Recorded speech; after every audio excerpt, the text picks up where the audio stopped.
created a lot of interest. Now, Ikolomani Member of Parliament Bernard Chinyali last week tabled a bill before the Parliamentary Budget Committee seeking to establish the Unemployment Insurance Authority and an Unemployment Insurance Fund that will see salaried Kenyans contribute 3%, while the employer will contribute a further 3% to cushion them in the event of a job loss. I spoke to the MP and this is what he had to say.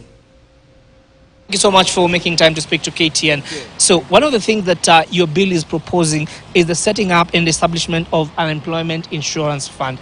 What is the aim of this insurance fund and how is the contribution structure going to be? This bill seeks to cater for the people who are contributing to Kenya in terms of employed group which is working, which the government is taking taxes for, which is moving the wheel of development forward for Kenya.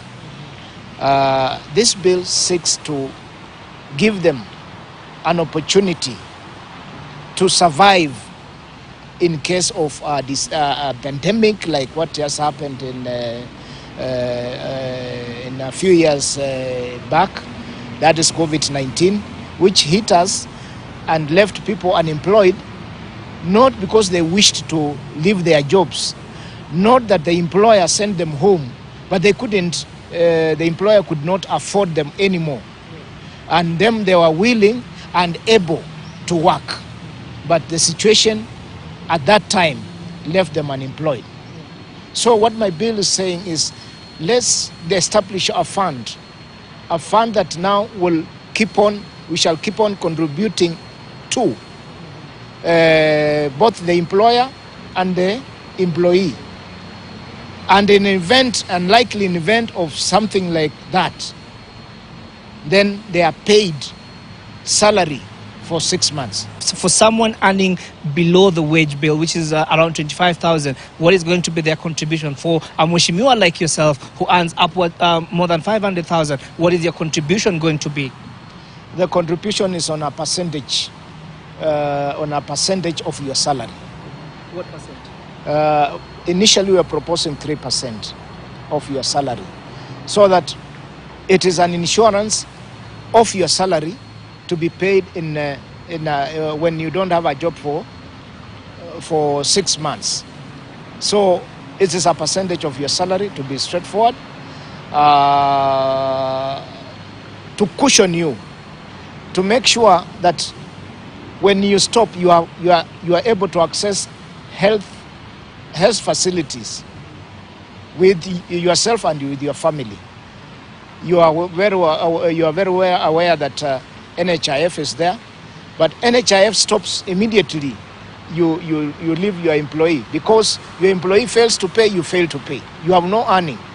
But this one now will continue paying for you those NHIF, and even the taxes will continue to be paid for, because you will be earning the same salary you are earning for the next 6 months. We are also talking about so many contributions for Kenyans, and what are some of the measures that you are going to put in place to ensure that this bill is not abused, where we have a high number of people just resigning from work so that they can get some of these benefits? As the bill is now, it's very clear. You leave if you have found yourself out of job unwillingly, not because of your fault, not because of the fault of an employer. That is how it is. If you are resigning, if you are retiring, you are not part of this. If you are sacked because you stole, let's say, you committed an offense, then you are not part of, you don't qualify. There'll be clear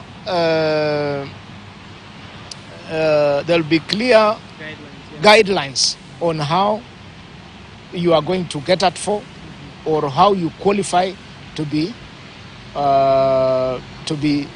paid or compensated. All right. So, all right, Mheshimiwa, again. For example, let me tell you one thing. For example, you're contributing for NSSF every month. NSSF does not cater for you until you are 60 and above. This one, you contribute, and if you are laid off or you are out of employment immediately, you start benefiting. it is going to encourage the working to look for another job, to be catered for, to motivate them to get another job, to contribute. But I'm not saying NSSF is bad, but I'm just comparing. All right, so